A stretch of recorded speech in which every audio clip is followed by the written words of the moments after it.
which meant that he, of course, had to become a classically trained musician. And in 1990, what does a classically trained musician do but go to work for Atari Germany, producing music for them? In 91 and 92, it was fairly clear that Atari was not going to be a brand of the future. Apologies to anybody who's from Atari here. What? Oh, we have Atari here. Really? Oh, a friend of Atari saying he's from Atari. He ended up working for Silicon Graphics International, where he reports in Silicon Valley in that company. He happened to be the token Asian, so was asked to go to Tokyo and Taipei and shore up their relations over there. He ended up in Hong Kong, where he started his own ISP in the mid-90s because, believe it or not, Hong Kong did not have very many ISPs in the mid-1990s.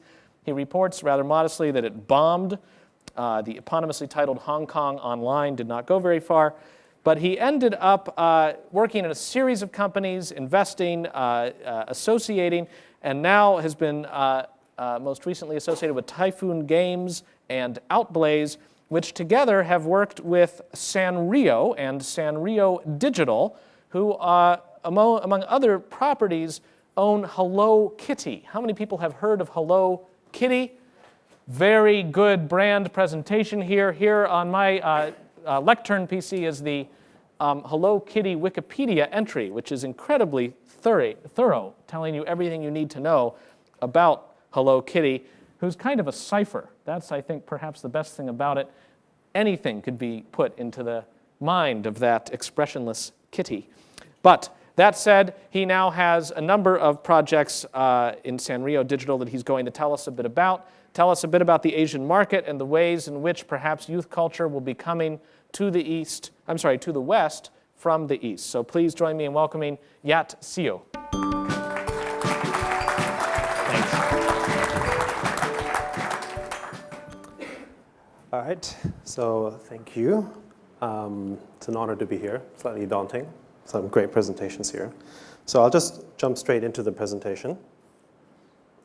So I'm going to focus first introducing a little bit about Asia, because I figured maybe it might be good to have an introduction about the market where we play most of the time. And then also talk about a little about what we do, and then about some of the trends that I see happening in youth in Asia and how it might influence your areas here. So Asia, I get asked this question a lot, just again, because I'm Asian. And what is Asia? So it's like we're in Europe, so what is Europe? I mean, it's like just because you are French doesn't mean you know how to do business in Germany, or doesn't mean how you know how to do business in Bulgaria, or all these other places. But I get asked this question a lot. In fact, many times people say, oh, let's go to China, and they all think I can sell one thing and then sell it to 1 billion people. China is not one market. Asia is even less so. And to demonstrate that, I have a couple slides here that talk about that, where population, these are just general demographics. Over half of the world's population is there. It's billions of people. But when it comes to the internet, interestingly enough, most of the internet users in the world are in Asia, more than Europe, more than North America. And almost 50% of the world's broadband is in Asia, led by South Korea, Japan, and these countries. And so even the US is at about maybe, say, 27 or 30%. So still not at that level, and Asia is growing, of course. So what that also means is, if you sort of brought this slideshow here, just very briefly covering the different territories that I consider trendsetters, which are so South Korea, Japan, and eventually China. And in South Korea and Japan, you have almost 70% internet penetrations, and almost entirely all broadband type. So you've got reaching a saturation point. So you have a lot of culture there that's generating from there. Some of the best online game companies come from that region. Some of the new content, gaming-related or youth-oriented content comes from that area. But then you've got China, which is, I guess, Asia. But it has over 1.3 billion people. It has 137 million people online, which is only 10%, however, of the penetration, and only 5% is actually on broadband. But by the end of the year, China will overtake the US as the country with the most internet users, and broadband growth will eventually make it the largest broadband economy in the world. And there's a lot of new ideas and technologies that will come from that area that could be very interesting for the future. So again, just some repetition here. The other thing is that, and I'll go into some more details about this later, is Asia has a very, very young demographic. Simply because of the past and the culture, because of wars, because of revolution, there's a very young demographic there. And so, with the exception of Japan, doesn't have some of the aging issues yet. And so again, it creates a different type of dynamic there for youth. Broadband penetration is not just high, it's also quite fast. So, ranging from the low end to about 10 megabits per second to, 100 megabits per second. I have actually 1 gigabit per second going to my home, for instance, in Hong Kong. So, yeah. And mobile, I won't cover this because I don't think we have enough time, but of course, that's a very important component as well. And with regards to the internet and sort of youth culture in Asia, an incredibly important component. And of course, China and India are leading the charge in that. So how different is Asia? So I decided maybe to use that with one of our existing properties. Looking at our characters that we appeal to, who might you think is our audience? And most people who don't know our business would say kids, specifically very young kids. And maybe you know better, but most of them here will think, most of the people I talk to will say, oh yeah, that's like Thomas the Tank, or it's like, young kid audience. However, young kids, are they interested in handbags? Are they interested in jewelry, shampoo, guitars, or Xboxes and digitally inclined products, or cars, or $4,000 jewelry, or airlines? So the difference is that for many people, I would say, in the Western mindset. We just have to ask, who paid whom to have Hello Kitty on the airplane? Yeah, well, the airline I can't figure out if it's an advertisement and therefore the airline gets paid, or the airline paid. The airline paid to have Hello Kitty on the airline, as Ava Air, and they actually purchased, they did this because they wanted to create a whole series of Hello Kitty experience inside the airline. You go in, you get Hello Kitty style food, everyone wears Hello Kitty, it's sort of, Hello Kitty programs. It's pretty intense. It's pretty intense. And you play Hello Kitty games, video games, all that kind of stuff. The reception afterwards, I think, features Hello Kitty style food. So if you're wondering, there'll be a, yeah. Yeah, and if you go to our website and check out some of the blogs, there's some pretty funky stuff there. But the reason I bring up this example is because often people will look at those type of characters and style, and automatically a natural bias will come up and say, oh, this is for really young kids, or this is not applicable for me. And I'll go into some points about why I think this is not, it sort of shouldn't be dismissed, because eventually I think Asian culture will influence the West a lot more than we think it will. So just talking very little about sort of what we are doing on the web with Hello Kitty and characters and who we're trying to reach out. And by the way, our target demographic, it ranges anywhere from typically, sort of 9, 10, 11, all the way up to 30. And we have a small demographic, about 10%, who are almost like 50 or 60. So we have a website component where we have the usual social networking components, blogs, we have the video services. I guess you would say you've seen a lot of products like that today. Some things that Josh was touching on we're already doing, and I'll give you an example of some of that. A key component of that is our online game. So Typhoon Games, which is one of our other businesses which is involved in Sanrio Digital, is actually an online game developer. And we have a lot of experience in an area where basically it's a very, very social. And actually, it's one of the key revenue drivers. And one of the differences also is that online games, I think, again, in sort of Europe and in the US, is mostly subscription-based. But in Asia, it's almost entirely item-based. And so actually, you talked about gifting, Josh, right? And that's exactly what people do. They will show up virtual items, and they will give it as a present to others. At the same time, they will also take these virtual items and want to make themselves look good, so they can have these special skills, so there's no magical and so on. And it's more and more important for them to have that virtual identity than having something physical, let's say like, an expensive watch or something. The virtual identity is much more Are these games multiplayer games? Or yes, these are all, when I talk about games, I only think multiplayer. They're massively multiplayer online games. So you have hundreds of thousands of people playing those games at the same time. And they're social, but also fun type of games, and I'll go into. And just one other quick question on the games. Sure. Are there managers in the online world? Are there people responsible for making sure that bad gamers don't ruin it for everybody else, or do they self-police? There's a strong element of self-police, but you have what's called game masters, and they have to be on there to make sure that it's safe, have to make sure that there's no abuse. That's typical, because once you have an environment that's, has hundreds of thousands of people online at the same time, and in total, we have a 2 million user base for this, it's like a tiny little nation where you have to manage that and police that and of all types of ages. So we have a responsibility there. So, and I won't cover much in there. We also have an animation that goes with it, which is broadcast over the internet, as well as regular TV broadcasting. And then we have the Kiddie Shop. And it was interesting how you talked about, again, the products, because, of course, for Sanrio and Hello Kitty, merchandising is a very important part of our revenue stream. And so what we have here is a actually user-generated product, where users can sort of vote on the products that they like, designed in some cases by some of the users. And once we reach a minimum number of orders, we then find a sponsor who actually manufactures these. And they can use that in combination for products that were generated through the web or through the game, for instance. So you have essentially a kind of full experience where you're on the website, you can sort of create digital money there that you can then spend online to enhance your digital character or give it to another friend of yours in that sort of networked environment. And ultimately also will drive sales, again, in sort of an engaging manner for people who are interested in that product, and they will go there as opposed to, we try to sort of spam them and sell them services there.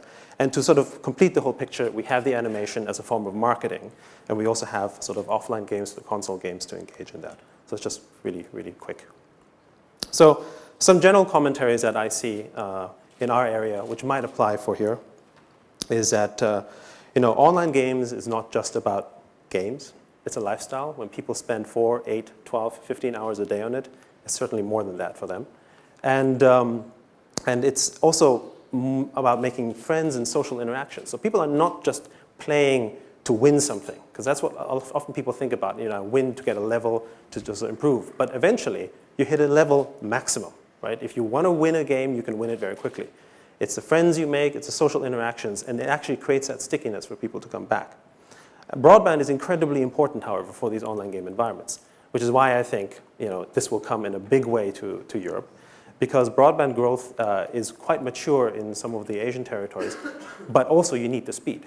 1 megabit is just not going to cut it. You're going to have lag, you're going to have these things. It's just not enjoyable. So that's important as well. And the other thing that I haven't seen here, though, is the cyber cafe culture. And the cyber cafe culture is really sort of the starting point why in Asia broadband gaming was so popular, because everyone can go to a center that has top-of-the-line computers with super fast fiber networks, and they can play really, really quickly. Now these cyber cafes have become social networking environments in a physical way. They'd still talk to each other. They might be sitting, in 5 seats away, or they might be in the cyber cafe somewhere else. But then eventually, those cyber cafes have become social hotspots. It's like, let's not go to a club or have a drink. Let's go to a cyber cafe, have a noodle, and play, an online game. And casual games is, of course, now, there's an element where hardcore gaming, like the World of Warcraft type gaming, has been predominant, the leader, but really in Asia now the trend is very much in the casual gaming arena. And yeah, so. What's a casual game? Oh, I'm sorry.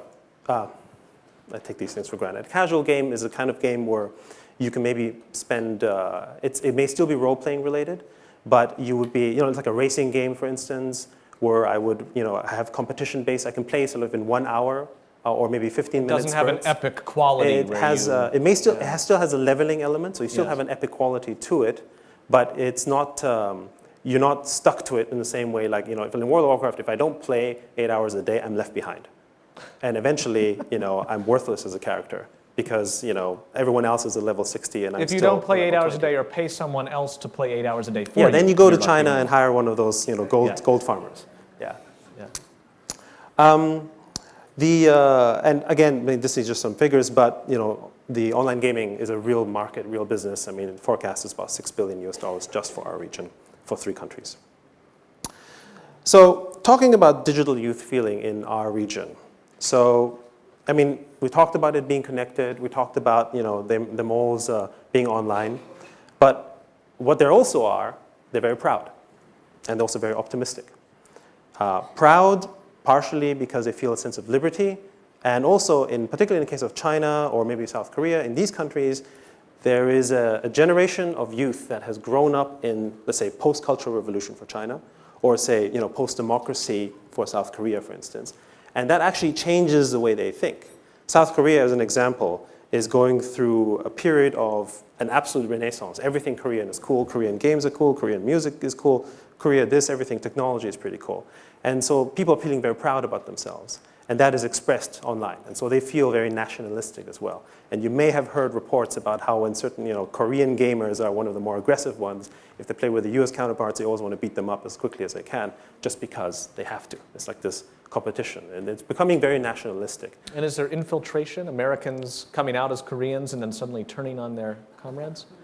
I haven't heard too much about these. Usually... You heard it here first. Yeah, very good. The other thing is also optimistic. They haven't grown up in an environment where things weren't possible. Their parents' generation were growing up in that environment, so they automatically restrict themselves. But the new youth doesn't think about that at all. And so they also think of themselves as cool, as the trendsetters, and they have no shame in showing anything off, whether it's virtual or physical. As such, though, we have a generation of materialistic and spoiled and very consumer-driven youth as well, of course, which I think you already see worldwide anyway, but is really having a strong effect in Asia. They think of themselves as global, but they're definitely wired and connected. And in terms of the status, boredom is a big issue. So they want to take multiple inputs. And in live examples, for instance, it's not a problem to launch a game and get a lot of people trying out the game. That's never a problem for us. What is a problem is to keep them interested, because they're easily bored. They're fickle customers. They need to be constantly on demand. They need new information sources. They're easily distracted as well. So, and that's not to say you want to bombard them with stuff, but youth is also wired differently. Wait, so let's just get this straight. They're fighting boredom, they're easily distracted, they're fickle and spoiled, and they have lots of inputs, and they like information. This is the modern CEO. I guess you could say that. But I mean, and I guess the question about the voracious appetite for information, skipping to that point, it's also a question of what kind of information. So, 5 years ago, and still in some cases today, for instance, people talk about why is spam such a non-issue in China, despite the fact that it's such a huge volume there. And the Chinese ISPs, they didn't really care to block it because people had mail in their inbox. And that was just amazing because, we complain about, 300 emails a day. Okay, I don't want that. But for many people that time, it was about simply having messages because that meant someone seemed to care. It's like junk mail, too. The prize patrol picked me. Yeah. Right. So, of course, that's changing as you have the overload aspect. But that's why they wanted to get this type of stuff, that kind of information. They just wanted to have an information overload. But we may think of it as overload. But when I talk about the multi-input, they're on the phone, they're talking to their friends, they're listening to music, they're doing all these things at the same time. They will probably, your average 9-year-old would probably kick everyone's ass here in games of any kind, just because they're quick. They have more dexterity. They're just wired differently in that way. And so that's a generation that's growing up, and really it's difficult to compete, but that's what they're looking for, that kind of information sources. So to finish off, I guess, traditionally, a lot of Western innovation has come over to the East, and I've made this point in several other presentations. And however, already, when you talk about infiltration, a slow, soft infiltration has already happened. Starting with Sony, starting with, PlayStation, starting with, sort of embedded devices. There's probably not a single device that you're not using that's not made in Asia or manufactured there. But we're moving now from the physical device aspect to culture. I remember 10 years ago when I was in the US and, I was interested I needed to get my fix of Japanese animation, and it was an underground movement. It was like reserved for the weird, really weird geeks, with nicknames like Megatron, who prefer to be called that way as opposed to their real names. But now it's mainstream, everywhere. Cartoon Soon there's going to Network. be at that soccer pitch, most of the people playing the games and like 2 people kicking the ball back and forth, feeling like the outcasts. Quite possible, right? So, and I guess to end it off is, it's kind of already started. So, thank you. Yeah.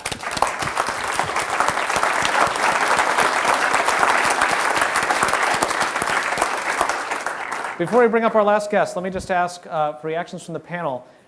How much do you figure that these qualities of digital youth are qualities of youth, and that as they grow up, they'll grow out?